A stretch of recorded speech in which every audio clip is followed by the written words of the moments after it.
iteka. Mbese ni hehe ushaka kuzamara ubuzima bwawe bw'iteka ryose? Ni mu ijuru cyangwa ni muri Gehinomu? Tega amatwi ijambo ry'Imana ugezweho n'umukozi w'Imana Pasiteri Ntakende Sadock kuva ku wa mbere kugeza ku wa gatandatu kuva saa 11:45 za mu gitondo. Calvary ni wowe Yesu yashenjaguriwe. Bakunzi mukomeje gutega amatwi kandi mbifurize ikaze muri uyu mwanya mwiza, umwanya tugiye kuganira ku ijambo ry'Imana, kandi mbasabe mbere yuko tunakomeza tubanze twiragize Imana. Mana nziza, turagushimye kandi turaguhimbaje, tugushimiye neza yawe n'urukundo rwawe, tugushimiye ko wabanye natwe mu minsi yose itambutse.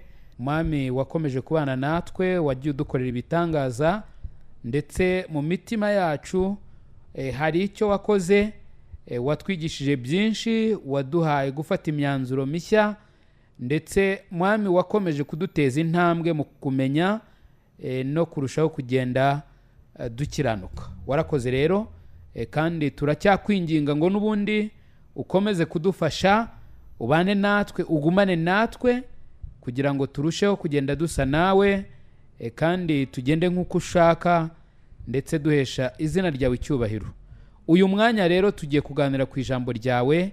Mwami turakwinginze ngo uduhe ubwenge, Mwuka Wera atwigishe, he kuba ku bwacu, ahubwo gukora kwawe aba ariko kugaragara, kugira ngo twumve icyo ushaka, twe kumva icyo umuntu uwo ari we wese ashaka cyangwa se avuga, ahubwo twumve icyo uvuga kandi twumve icyo ushaka. Utuyobore ku kuri gukiza, Mana tubohoke, kuko ni ku ijambo ryawe rivuga. Baravuze ngo tuzamenya ukuri kandi ukuri kuzatubatura. Turashaka rero kubaturwa, niyo mpamvu tukwinginze ngo ukuri kwawe kugere ku mitima yacu. Urakoze rero ko wumva gusenga kwacu, kandi ko witeguye gukora byinshi birenze ibyo tugusabye. Tubyambaje twizeye mu izina rya Yesu Kristo umwami wacu, amen. Reka nongere mbasuhuze, kandi mbibutse yuko turi kuganira ku ijambo rivuga kubaka ku rutare. Kubaka ku rutare. Uyu munsi ndagira ngo tuganire ku mukobwa umwe, cyangwa se niba yari umukobwa, niba yari umudamu, nabyo simbizi, wenda turi buze kubibona. Ariko uyu nguyu nawe yahuye na Yesu, yumva amagambo ye, maze aba umunyabwenge, yubaka ku rutare, kandi ubuzima bwe bwarahindutse. Yohana igice cya 4 uhereye ku murongo waho wa mbere ukaza kugeza ku murongo waho wa 45. Ntabwo iyo mirongo yose tuyisoma, ariko hari inkuru ivugwa muri iyo mirongo y'umusamariyakazi. Uyu nanone muri bumbabare nabuze uko ndi bubivuge, niba yari umukobwa niba yari umudamu sinzi, ariko wenda twebwe reka tuvuge ko yari umudamu nubwo bidasobanutse. Ariko uyu nguyu igihe kimwe yaje guhura na Yesu. Mu buzima bwe busanzwe yajyaga akenera kujya kuvoma amazi hirya ahatari mu rugo. Hanyuma umunsi umwe nk'uko yari akeneye amazi, agenda agiye kuyashaka. Ariko uwo munsi Imana yari yamugiriye neza, yari yamubonye ko arushye, yabonaga yuko akeneye agakiza, akeneye amazi nyayo, amazi y'ubugingo, yayandi adudubiza mu mutima, akagwa ku nyota, maze inyota ikagenda, nubwo ayo mazi akuremamo iyindi nyota, nk'uko turi buze kubibona muri iyi nkuru. Uyu mudamu rero agenda agiye kuvoma, ahura na Yesu ku iriba. Yesu yiyumvamo ko akwiriye rwose kumugirira neza, yiyumvamo ko akwiriye kumugezaho impano y'Imana, niko kumusaba amazi yo kunywa. Ariko mu by'ukuri Yesu ntabwo yari umunebwe ku buryo atari bwivomera amazi yanywa, ahubwo inyungu zari z'uyu mudamu nk'uko tugiye kubibona. Ariko uyu mudamu we yari umunyamubiri. Mbere yuko yakira Yesu yumvaga rwose yikunda, ndetse akumva no kwangana ntacyo bimutwaye, kuko n'ubundi yari atuwe ari umunyabyaha. Ni nayo mpamvu yabwiye Yesu ati, none se kuri umuyuda nkaba ndi umusamariya unsaba amazi yo kunywa ute? Abayuda muri icyo gihe ngo banenaga abasamariya. Ndagira ngo urebe ku murongo wa 10 w'iki gice cya 4 cy'ubutumwa bwiza uko bwanditswe na Yohana, kuko hari amagambo nshaka ko uyu munsi abizingiro ry'ubutumwa tugiye kumva. Ni amagambo meza kuko arimo gusenga k'umwami Yesu Kristo, kandi ikintu yasengeraga uyu mudamu nicyo ngusengera, nicyo nkwifuriza, nicyo nifuriza n'abantu bose, kuko ni nacyo Imana yifuriza abari mu isi bose. Yesu aramusubiza ati, iyaba wari uzi impano y'Imana ukamenya n'ugusabye amazi uwo ari we. Ndagira ngo urebe bino bintu bibiri. Iyaba wari uzi impano y'Imana ukamenya n'ugusabye amazi uwo ari we, nawe uba umusabye nawe akaguha amazi y'ubugingo. Yesu ntabwo yashatse kujya muri ubwo busabane butari bumeze neza bw'abayuda n'abasamariya. Nta nubwo yashatse gukomeza ngo yinginge uwo mudamu amubwire iby'amazi yo muri iryo riba rya Yakobo, oya. Ahubwo yamugereye ku ngingo, amubwira ikintu yari akwiye kuba yifuza, amubwira ikintu yari akwiye kuba ashaka, ko yari akwiye gushaka impano y'Imana, ko yari akwiye gushaka kumenya uwo nguwo bari kuvugana uwo ari we, kuko ari we wari ufite ikintu uwo mudamu yari akeneye, kandi icyo kikaba cyararutaga agaciro kure ibyo yatekerezaga byose. Impano y'Imana iri hejuru y'inzangano z'abantu. Impano y'Imana iri hejuru y'ibyo dukenera byose mu buryo bw'umubiri, iri hejuru ya byose. Ni nayo mpamvu Yesu yabwiye umudamu ati, iyaba wari uzi impano y'Imana ukamenya n'ugusabye amazi uwo ari we, nawe uba umusabye akaguha amazi y'ubugingo. Uyu mudamu nanga ntabwo yigeze amenya ibyo Yesu ari kuvuga, kuko yari arimo akeka yuko wenda amazi y'ubugingo ari munsi yayo yaraje kureba. Urebye hepfo ku murongo wa 11 yaramubwiye ati, ntufite ikivomesho, iriba naryo ubwaryo ni rirerire, ayo mazi y'ubugingo wayakura he? Ngira ngo yakekaga yuko ari munsi yari yasanzwe, nyamara ntago ariko byari biri. Uyu mudamu akomeza gushakira mu masano, avuga ati, none se Yakobo ko yaduhaye amazi, wowe urareba ugasanga umuruta cyane, urareba ugasanga ufite ubushobozi buruta ubwe ku buryo uri buduha amazi y'ubugingo? Uyu mudamu ntabwo yumvise neza icyo Yesu yari ashatse kumubwira. Ariko nk'uko nabibabwiye, ntabwo Yesu yigishaga nk'abandi bantu, yacaga bugufi agashaka kugera ku ndiba y'umutima w'uwo yigishaga. Ari nayo mpamvu abantu benshi amagambo ya Yesu ngo yabajombaga ku mitima, ariko bamwe kuko batayumvanye umutima wizeye ntabagirira umumaro, ariko abandi akabagirira umumaro. Uyu mudamu nawe turi buze kubibona yuko uyu mudamu yaje gutega amatwi, arumva. Mu yandi magambo akomeza amagambo ya Yesu, maze aya magambo amugirira umumaro ukomeye cyane, utarabaye umumaro w'indani mu mutima we gusa, ahubwo uyu mumaro waje guhindura ubuzima bwe bwose, uhereye imbere mu mutima ukageza n'inyuma, ndetse no mu baturanyi. Uyu mudamu arahinduka ku buryo butangaje cyane. Aho niho turi kwerekeza, ariko icyo tubona nuko Yesu yakomeje kumusobanurira, agenda amubwira iby'iyi mpano n'iby'aya mazi. Ku murongo wa 14 w'iki gice, ariko reka mbere kwa 13, ngo Yesu aramusubiza ati, umuntu unywa aya mazi azongera kugira inyota, ariko unywa amazi nzamuha ntazagira inyota rwose iteka ryose, ahubwo amazi nzamuha azamuhindukiramo isoko y'amazi adudubiza kugeza mu bugingo buhoraho. Umugore aramubwira ati, rero databuja, mpa kuri ayo mazi, ntazagira inyota kandi ntazagaruka kuvoma hano kuko ari kuri. Uyu mudamu n'ubundi yari agitekereza ku by'umubiri, ariko byibura yari atangiye kumva ko ayo mazi ari ay'agaciro cyane, kandi ko aruta amazi yavomaga muri iryo riba. Atangiye kwifuza ayo mazi Yesu yamubwiraga, amazi y'ubugingo. Ati yame rwose ntazongera kuza kuvoma hano kuko n'ubundi ni kure, harandushya, kwikorera n'ibiki n'imvune mayo ngayo. Ariko Yesu yavugaga ibijyanye n'ibyo mu mutima. Ni nayo mpamvu ku murongo wa 16 yamubwiye ngo genda uhamagara umugabo wawe maze ugaruke hano. Cya kindi nababwiraga ni sinzi niba yari umudamu, niba yari umukobwa, ntago mbizi. Umudamu aravuga ati nafashwe pe. Amubwira ati rwose nta mugabo mfite. Aha rero nureba ku murongo ukurikiraho, ni muri uyu murongo n'ubundi igice cyawo cya kabiri, ngo Yesu yaramubwiye ati uvuze ukuri yuko udafite umugabo. Mu yandi magambo icyo Yesu yashakaga ni uko uyu mudamu yemera ko ari umunyabyaha. Erega ni nacyo umuntu wese ukeneye agakiza akeneye. Nta muntu ushobora gukizwa igihe cyose atari yemera ko ari umunyabyaha. Iki kintu cyumve kandi ugitega amatwi kuko ni ingenzi.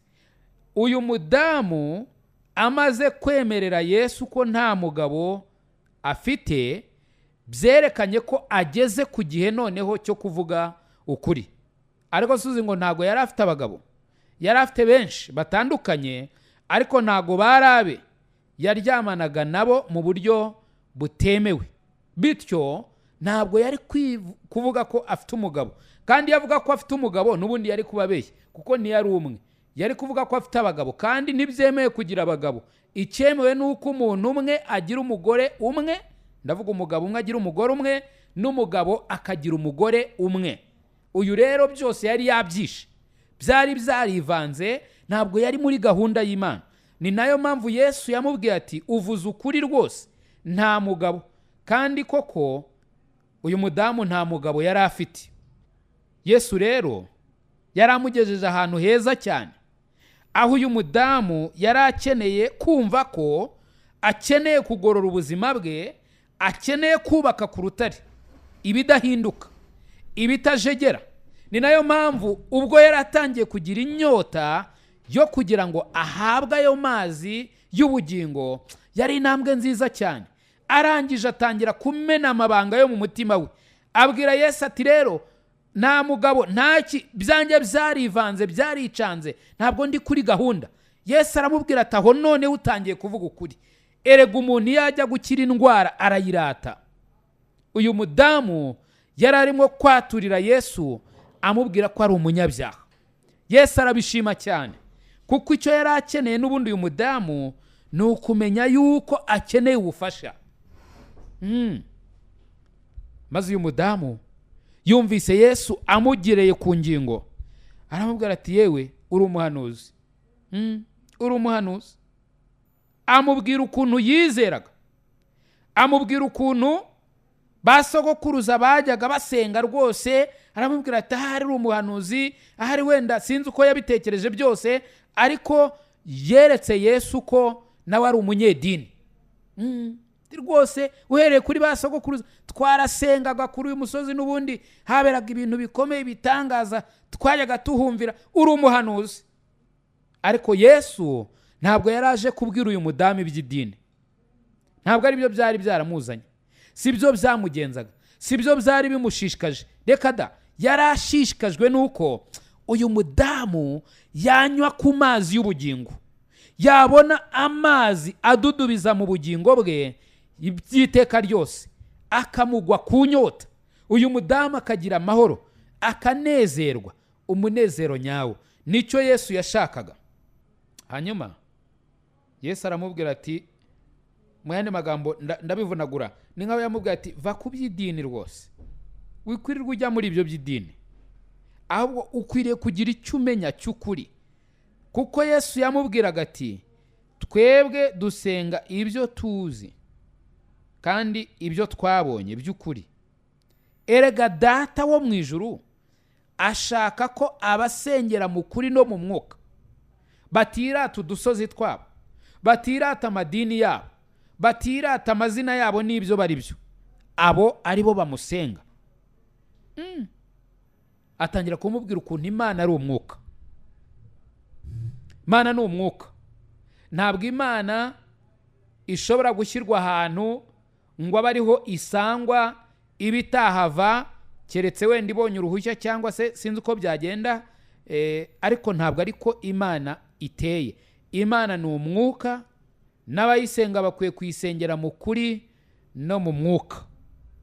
Aho ngaho ndagira ngo mvuge kino kintu, kuko abantu benshi bajya bibeshya Imana bakayifata uko itari. Hari abantu bakeka ko hari ahantu Imana iri, ku buryo rwose ugomba gushaka tike ugatega ukagenda ugiye kuyireba ahantu iri, ku buryo uvugiye aho uri itakumva, bigusaba rwose ko ugera ahantu ishobora kukumvira. Ibyo bintu ni ukumenya Imana uko itari. Ntabwo Imana iteye gutyo. Imana ibera hose icyarimwe. Imana irumva aho waba uri hose. Hari umugabo umwe witwa Yona, yayisenze ari mu nda y'inyanja, mu nda y'isi, mu nda y'ifi. Urumva, yari mu nda y'inyanja, ari mu nda y'isi, ari mu nda y'ifi, asenga Imana. Imana iramwumva iri mu ijuru. Bivuze iki rero? Bivuze ngo nta hantu waba uri, haba hano ku isi aha tureba, haba mu nda y'isi aho tutareba, haba munsi yaho, niba hano habaho simbizi, ariko aho waba uri hose nirazima Imana yakumva. Uyu mudamu rero nawe yakekaga yuko ahantu ari ahantu hadasanzwe, akumva ko afite agaciro kadasanzwe, ndetse akumva ko n'iby'imiryango ye yakoze kuva kera ari ibintu by'ingirakamaro, ariko ntabwo ariko byari biri. Yesu yamubwiye ko akwiye gushaka Imana, kandi akabanza akamenya Imana iyo ari yo. Ntabwo Imana ari nk'umuntu, ntabwo Imana ari nk'ikintu runaka, ntabwo ari uko Imana iri, ahubwo Imana ni umwuka, n'abayisenga bakwiriye kuyisengera mu kuri no mu mwuka. Ntabwo ari ahantu runaka, ntabwo ari muri famiye ngo uvuge ngo ibi bintu ni ibintu byacu by'umuryango gutya. Oya, ukwiye gusenga Imana mu kuri no mu mwuka. Mu kuri ni mu ijambo ryayo, mu mwuka ni ukumenya ko Imana irenze cyane abafite umubiri. Yesu yari arimo agerageza kwereka uyu mudamu Imana. Hano ku murongo wa 25 tubona ko ngo umugore aramubwira ati, nzi yuko Mesiya azaza, ari we witwa Kristo, kandi ubwo azaza azatubwira byose. Wow! Uyu mugore yari azi n'ubuhanuzi, yari azi ibyasezeranijwe byanyuze mu kanwa k'abahanuzi. Imana koko yari yarasezeranye ko Mesiya azaza, kandi izina azaba yitwa Kristo, kandi ngo yajyaga kuza akababwira byose. Uyu mudamu yari abizi, nubwo yari indaya yari abizi. Atangiye kwibuka iryo jambo ry'Imana.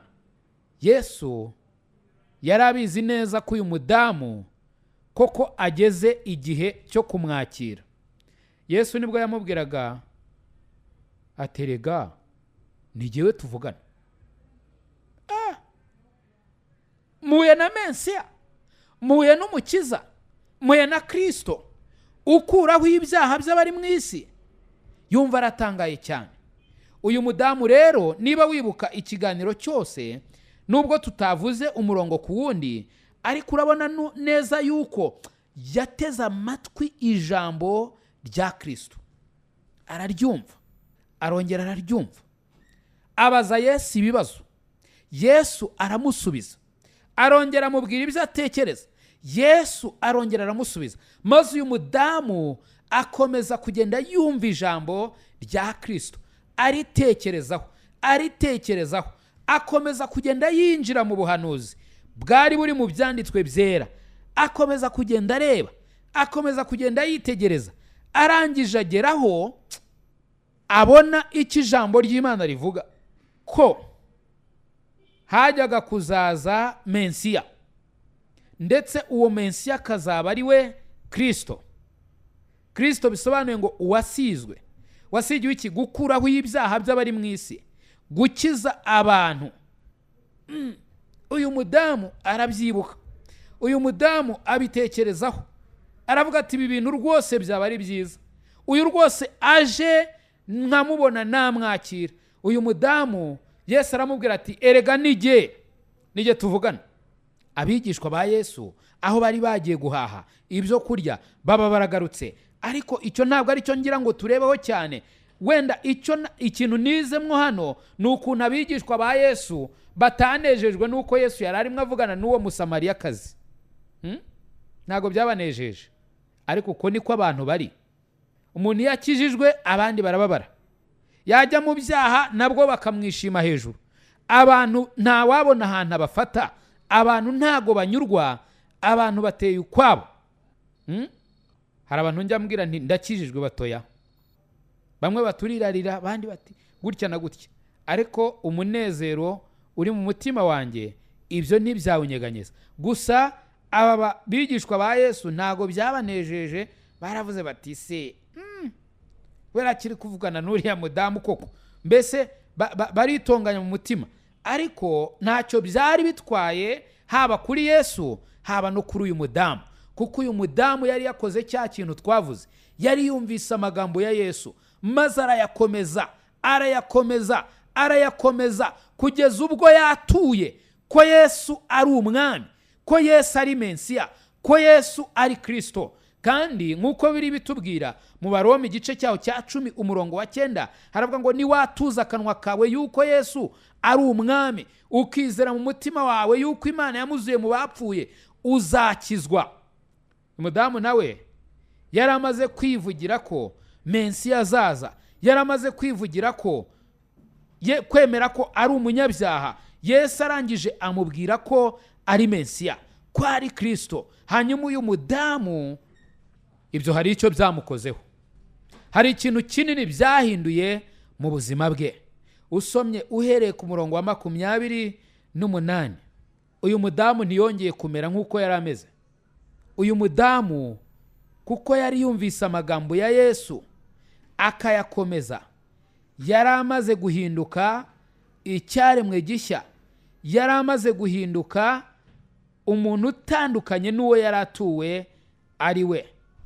Ku murongo wa 28 ari naho nagira ngo turebe cyane. Bibiliya iratubwira ngo nuko uwo mugore asiga ikibindi cye, aragenda ajya mu mudugudu abwira abantu ati nimuze murebe umuntu umbwiye ibyo nakoze byose, murebe ahari ko ari Kristo. Mudamu amaze kumva amagambo ya Yesu, amaze kubwirwa na Yesu ko ari Kristo, uyu mudamu yarabyizeye. Ndetse uyu mudamu aravuga ati nta kindi gifite agaciro mu isi, nta kindi kintu nshaka keretse kuzana abantu nabo bakabona Mesiya, nabo bagahura na Kristo. Uyu mudamu rero yahise ajugunya ikibindi cye. Nizera ko byari iby'ingirakamaro kuri uyu mudamu kujyana amazi mu rugo. Yari azi umumaro w'amazi, yari azi n'agaciro ikibindi cye cyari gifite, ariko ntabwo yongeye kubibona nk'ibifite agaciro, ahubwo yambereye nka Pawulo. Kuko Pawulo yaravuze ati ibyari indamu yanjye nabibonye nk'igihombo kubwo kuronka Kristo. Abifata ngo nk'amase, abibona nk'ibintu bibambwe, mbese abibona nk'ibitamureba, abibona nk'aho bipfuye kubwo kuronka Kristo. Uyu mudamu nawe yabonye yuko nta kindi gifite agaciro kitari ukugenda akazana abantu nabo bakakira iby'igiciro gikomeye bidashobora kuguranwa ikindi kintu. Ntabwo uyu mudamu yongeye kwitekerezaho, ntabwo yongeye kwikunda ubwe ku giti cye, ahubwo yatangiye kugira urukundo. Kuko yari amaze kwakira urukundo rwa Kristo, yumvise atangiye gutekereza ku bandi, yumva ko abantu baza kuri Kristo. Itangaje nuko urebye ugarutse inyuma ku murongo wa 9, uyu mudamu yari arimo ahakanira Yesu amubwira ati reka ntabyo kuguha amazi, uri umuyuda kandi abayuda muratunena, unsaba amazi yo kunywa gute? None uyu mudamu ni ugiye kugenda agahamagara abasamariya abo mu mudugudu w'iwabo, bene wabo, sinzi niba hari mwabo bari bafitanye amasano ya hafi. Ariko uyu mudamu yaramaze kubona yuko akwiriye kuzana abantu kuri Kristo, baba abasamariyakazi, baba abasamariya, Yuda, buri muntu wese yari akeneye kuza kuri Yesu Kristo. Yesu yaje mu isi gushaka no gukiza abari bazimiye, baba abayuda, baba abasamariya, baba abagiriki, baba abanyarwanda, baba abagande, baba abakongomani, baba abarundi, baba abasudani, baba abazungu, baba abirabura. Buri muntu wese uri kuri iyi si Yesu aramushaka ngo amuruhure, aramushaka ngo amuhe amazi y'ubugingo, amubere isoko idudubiza muri we idakama.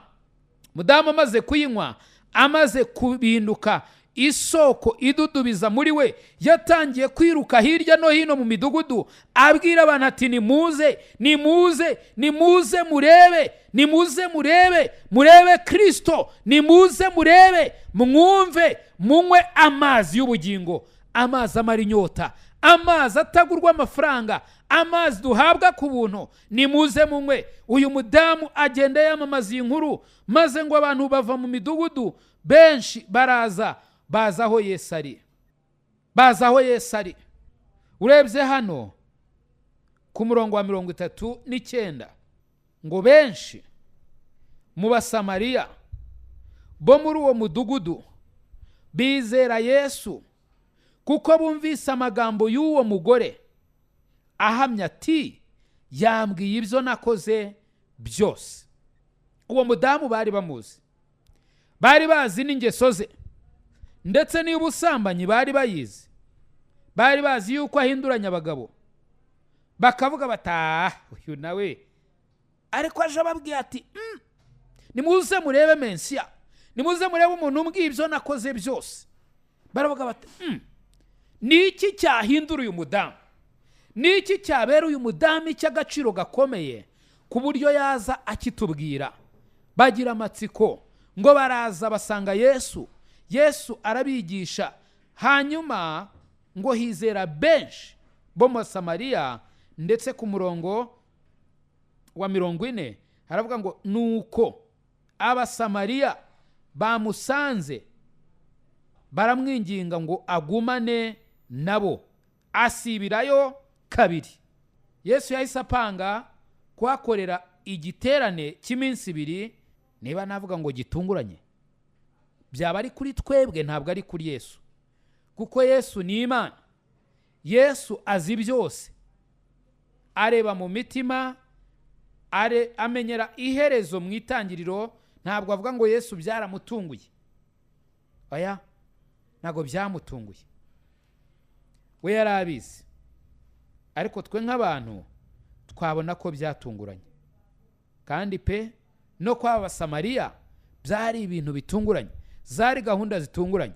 Bari bibereye aho ngaho bazi ko nta kibazo bafite, ariko bagiye kumva, bumva hari impano y'Imana.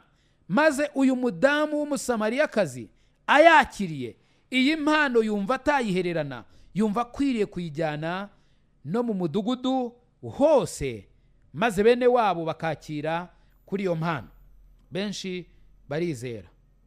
41 ngo hizera abandi benshi baruta ba mbere kuko biyumviye ijambo rye, maze babwira uwo mugore bati noneho si amagambo yawe yonyine aduteye kwizera, kuko natwe twiyumviye tukamenya ko uyu ari we mukiza w'abari mu isi koko.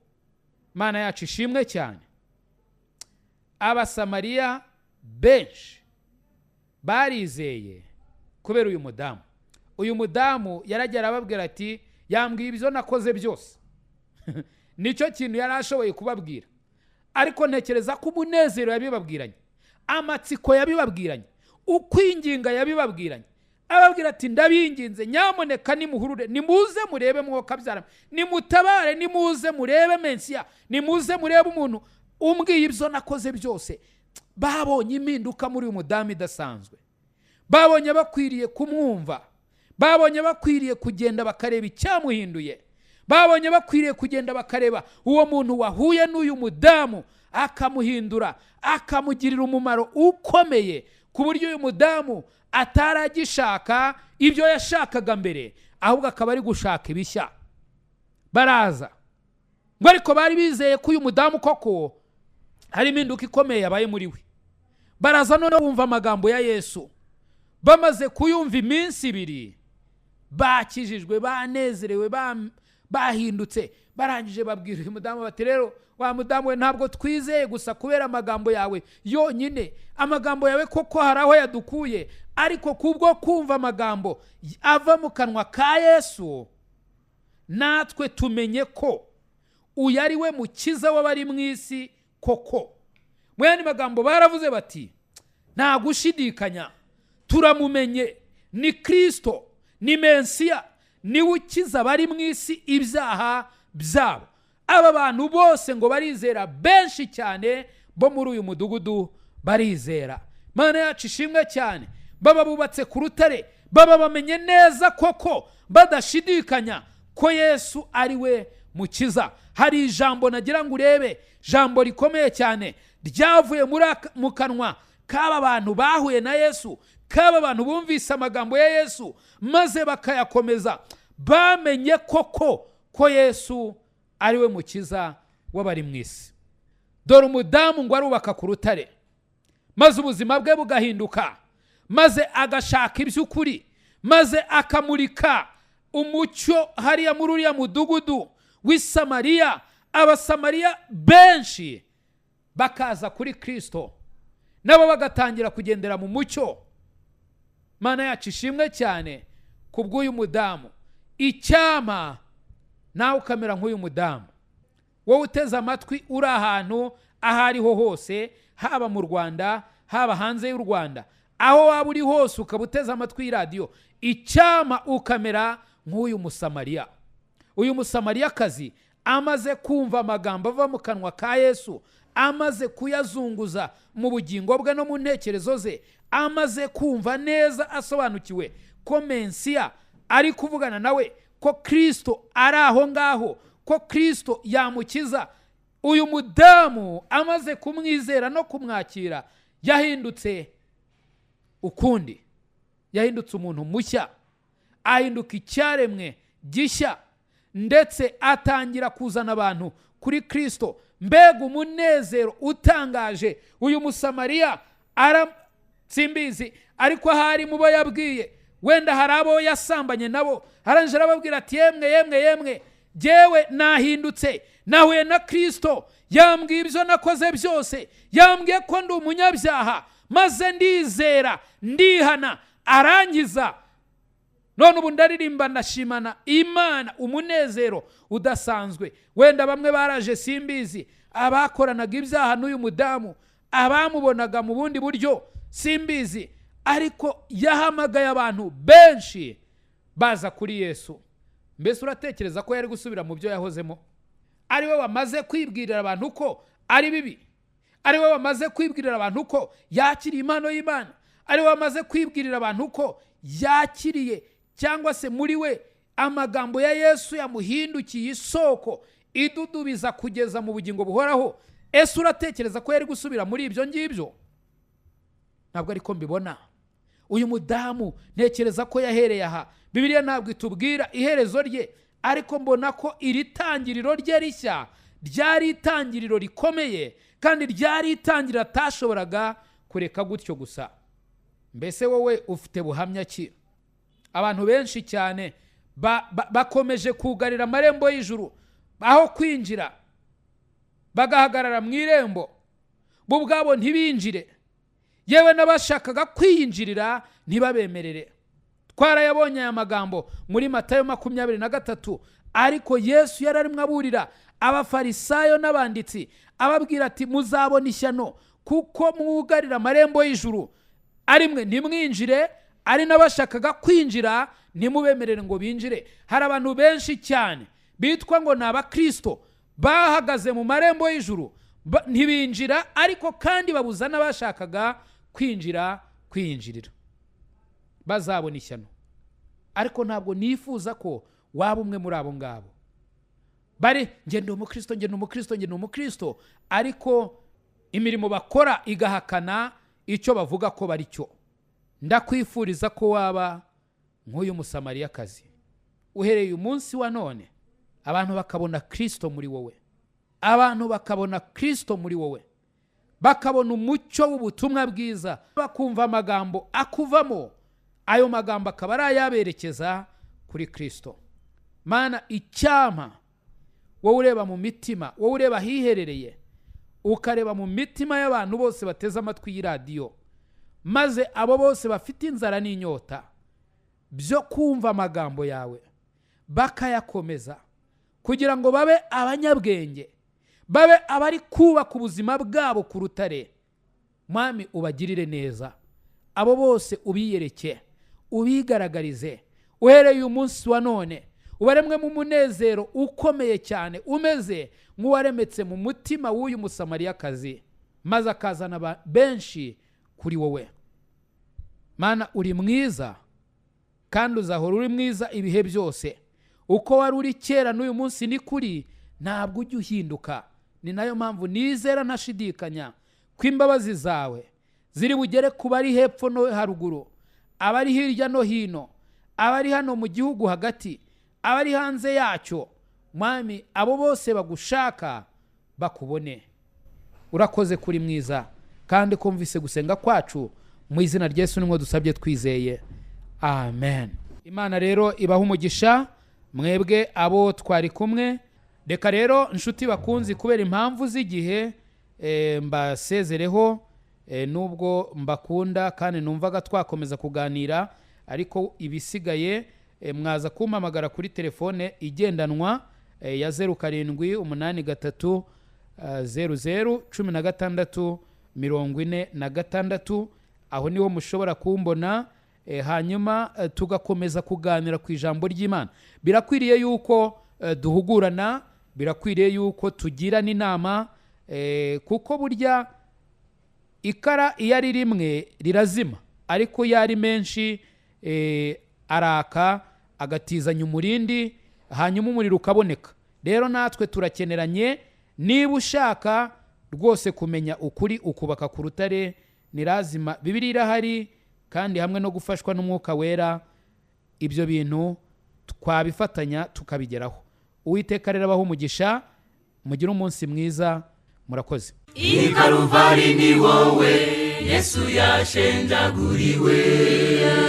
Nshuti mukundwa, mbese aho izina ryawe ryanditswe mu gitabo cy'ubugingo? Ese impanda ivuze Yesu agarutse nona, cyangwa uramutse uvuye mu mubiri, wizeye neza 100% ko wajya mu ijuru? Ndakwinginga ngo uyu munsi utekereze ku iherezo ryawe, maze ufate umwanzuro uruta iyindi. Imana iragukunda kandi Yesu aragutegereje. Ngwino, tebuka aguha agakiza, akuruhura umutwaro w'ubwoba, aguha amahoro, umunezero n'ibyiringiro byuzuye byo mu mutima. Ukeneye ubundi bufasha, waduhamagara kuri izi nimero: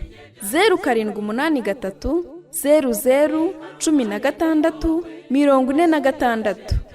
Imana iguha umugisha. Zakubari wowe munyabyaha gusuhari, n'ibyari kubuza Yesu kuza hano kugupfira, niwaburira imbabazi kubire.